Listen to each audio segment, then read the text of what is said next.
Bonjour les sportifs connectés, c'est Jérôme du blog montrecardioGPS.fr.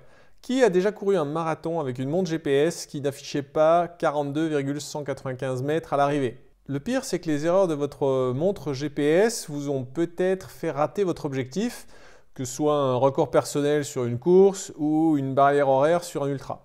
Si on veut en rire, il y a même des cas extrêmes. Par exemple, moi, si j'en crois ma Suunto, j'ai déjà fait du 1445 km/h sur une sortie running. Encore un peu d'entraînement et je pouvais presque me mettre en orbite. Alors ok, les montres GPS ne sont pas des appareils aussi précis que ceux de la NASA, ça reste de l'électronique grand public. Mais quand on voit le prix d'une montre GPS maintenant, on peut se demander comment ça peut faire autant d'erreurs. On va voir tout ça et en fin de vidéo, je vous donnerai aussi mes techniques et réglages pour améliorer la précision de votre montre GPS. L'étude la plus récente que j'ai trouvée sur la précision intrinsèque du GPS date de 2021 et a été réalisée par l'administration de l'aviation américaine. Ils ont posé des récepteurs GPS à différents points des États-Unis et les ont laissés enregistrer leur position toutes les secondes pendant 3 mois. Donc les conditions étaient idéales. Rien à voir avec une montre GPS qui va se déplacer, se balancer avec le bras, changer d'environnement, etc. Bon, dans ces conditions parfaites, ils ont relevé une erreur probable de 1,82 mètres 95% du temps. Ça veut dire que 95% du temps, l'erreur était inférieure à 1,82 mètres, mais que 5% du temps, elle était de plus de 1,82 mètres. L'erreur max a même été de 15,3 mètres. Donc voilà, ça, c'est la précision intrinsèque dans les meilleures conditions du système GPS. Vous ne pourrez pas avoir mieux. Au fait, il y a encore beaucoup de monde qui pense que le GPS militaire est plus précis que le GPS pour les civils. C'est faux. C'était bien le cas pendant la guerre froide, mais Bill Clinton y a mis fin en 2000. Dans le même style, certains croient que Galileo arrive à une précision de 10 cm. Oui et non. À sa mise en service en 2016, l'Agence spatiale européenne annonçait une précision pour le grand public de 4 mètres en horizontal et 8 mètres en vertical. Et le service de niveau de qualité supérieur, HAS pour High Accuracy Service, avait une précision de 20 cm, mais il était payant, donc on ne pouvait pas y accéder avec une montre GPS. Eh bien, figurez-vous que ce service est passé gratuit début 2023. Cela dit, c'est un fonctionnement à triple bande, donc aucune montre GPS actuelle ne peut s'en servir, mais qui sait, peut-être sur une Fenix 8, on ne sait jamais. Alors, une montre GPS, comment ça fonctionne? Eh bien, c'est pas simple. On a des satellites qui tournent à la vitesse assez incroyable de 14 000 km/h et qui sont situés à une altitude d'environ 20 000 km. Ils embarquent chacun une horloge atomique. Et tout ce qu'ils font, c'est de diffuser leur position et l'heure de leur horloge atomique dans un signal radio. Ensuite, votre montre GPS, elle capte ces différents signaux radio et elle fait tout simplement de la triangulation, exactement comme vous faisiez avec votre compas en maths au collège. Sauf que là, dans un environnement en 3D, il faut triangulariser 4 signaux de 4 satellites différents pour arriver à positionner le récepteur. Bien sûr, plus il y en a et plus le résultat sera précis. Et votre montre GPS, elle fait ça à chaque seconde. Ensuite, c'est beaucoup plus simple. Pour avoir la trace GPS, elle relie simplement les points entre eux. Et pour avoir la vitesse, elle divise la distance parcourue entre deux points par le temps écoulé.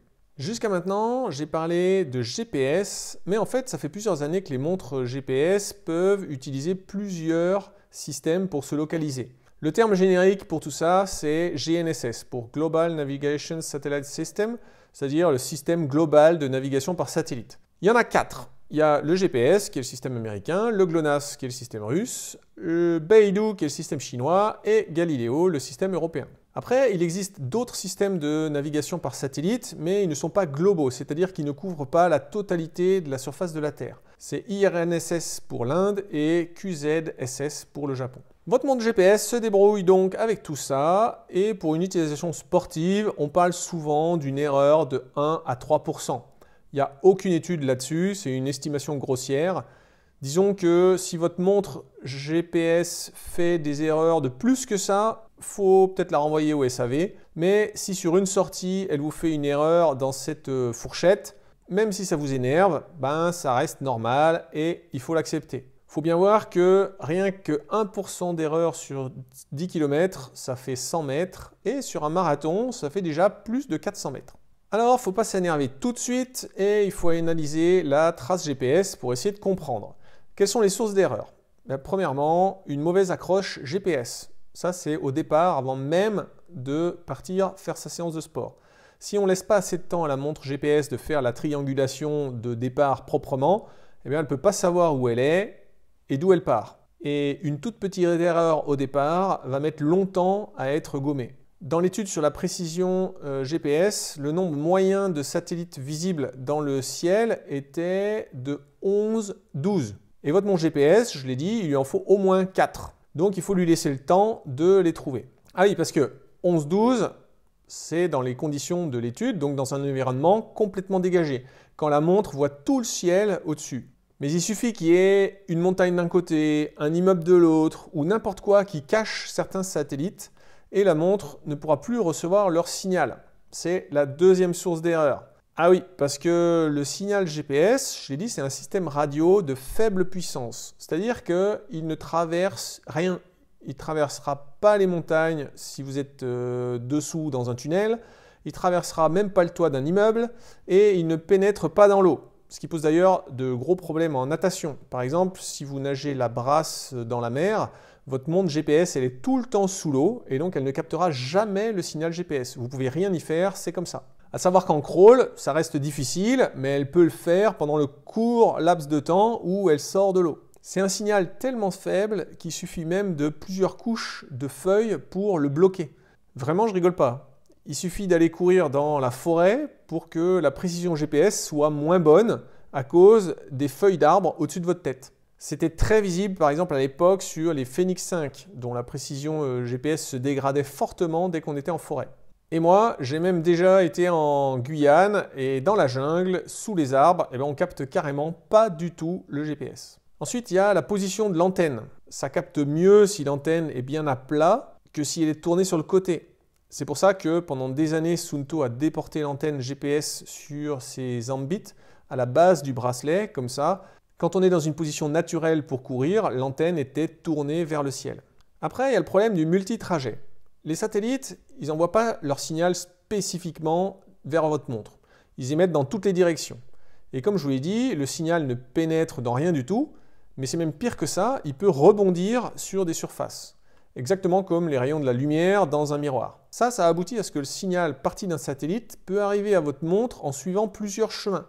Il y aura le chemin en direct, mais aussi le chemin en rebondissant contre la surface d'un immeuble, le chemin en rebondissant sur l'eau d'un lac, comme au billard. Sauf que ces trois chemins, ils ont des longueurs différentes, donc ça décale tout pour le calcul de triangulation. Parce qu'il n'y a rien qui dit à votre montre GPS lequel de ces trois signaux est celui qui est arrivé en ligne droite. Alors les ingénieurs ont quand même créé un truc pour éviter ça, c'est la double fréquence. Ça se développe de plus en plus sur les montres GPS récentes.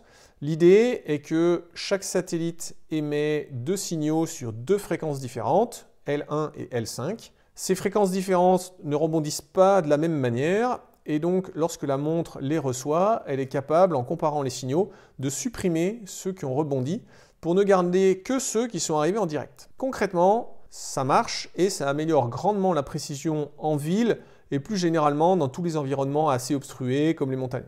Enfin, il y a certains réglages qui peuvent affecter la précision GPS. Si vous utilisez un mode particulier pour augmenter l'autonomie de votre montre GPS, alors ils ont parfois un nom, chez Garmin ça s'appelle Ultra Track, chez Coros c'est Ultra Max, mais on en trouve aussi chez Suunto, Polar. Attention, ces modes changent la fréquence de relevé de position.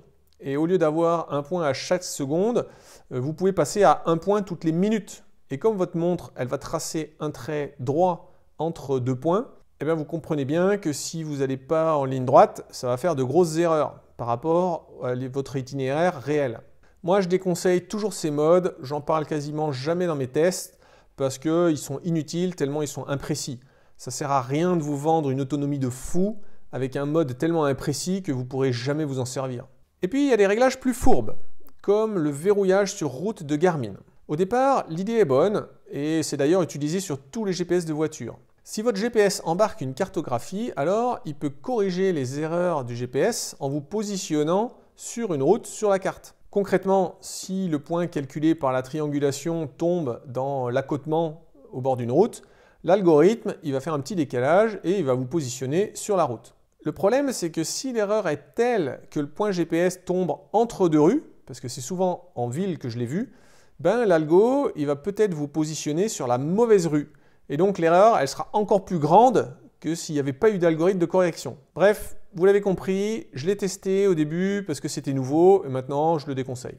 Après, on n'y pense pas souvent, mais l'erreur a plus d'impact quand on va lentement que quand on va vite. À vélo, si vous allez à 20 km/h, vous parcourez 5,50 m par seconde. Donc une erreur GPS de 1,80 m sur 5,50 m, c'est pas rien, mais en lissant sur 3-4 secondes, ça peut s'arranger. Si vous courez à 10 km/h, cette fois vous parcourez 2,80 m entre deux points GPS, et donc l'erreur de 1,80 m devient plus importante.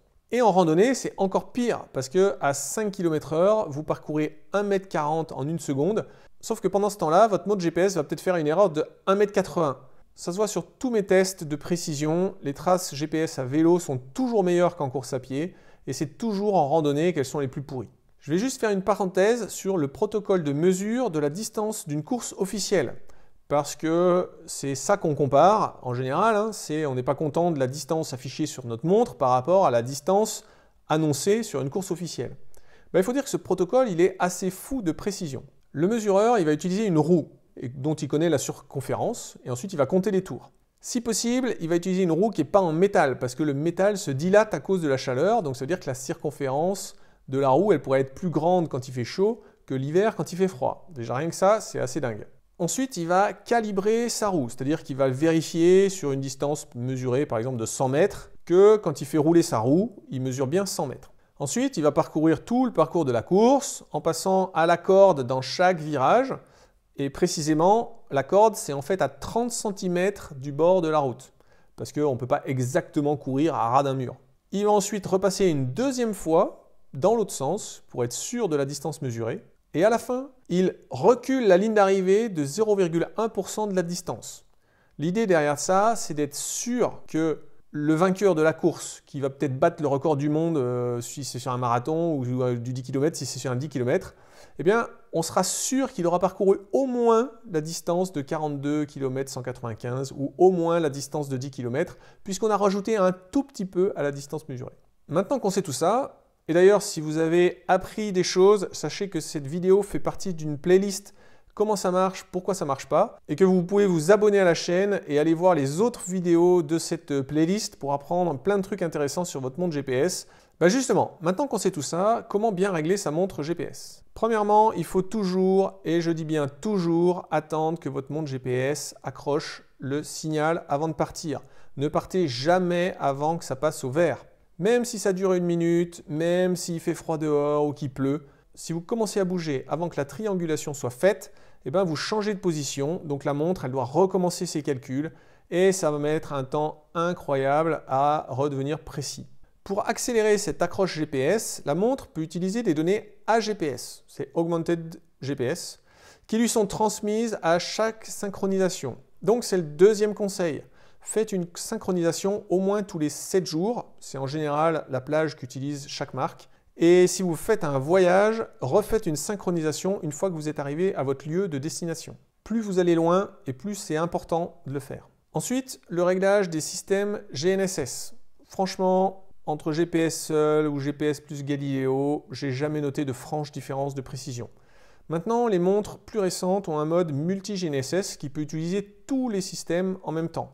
En fait, ils utilisent celui qui capte le mieux au moment où vous êtes. C'est un peu mieux, mais le mode le plus précis, ça reste quand même le multi-GNSS double fréquence.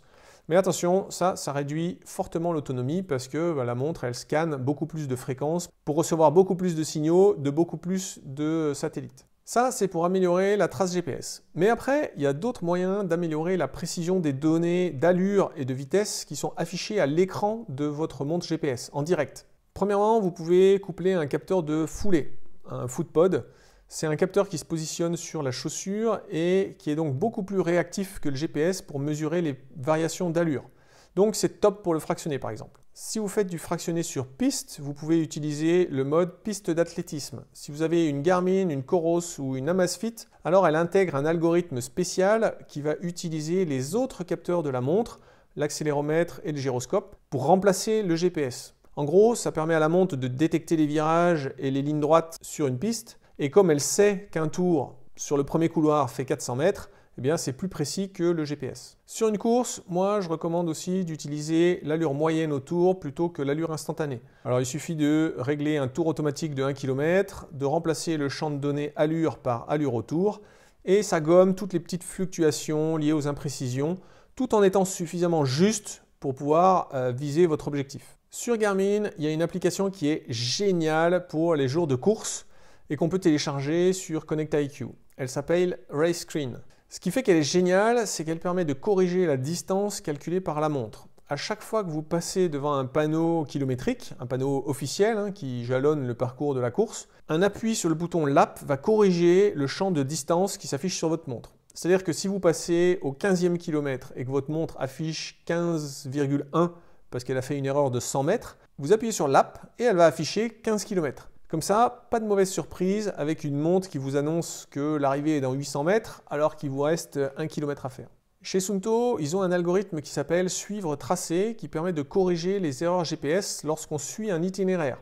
En gros, la montre va recaler tous les points GPS un peu éparpillés pile poil sur le tracé de l'itinéraire. Donc si votre itinéraire est précis, la distance sera toujours parfaite. Il n'y aura jamais d'erreur, que ce soit sur le parcours du marathon de Paris ou pour une sortie trail. Et je vais conclure avec un peu de philosophie. Au final, est-ce que c'est grave? Est-ce que c'est vraiment grave si votre montre GPS vous dit que vous avez couru 8,3 km au lieu de 8,4 ou 8,2?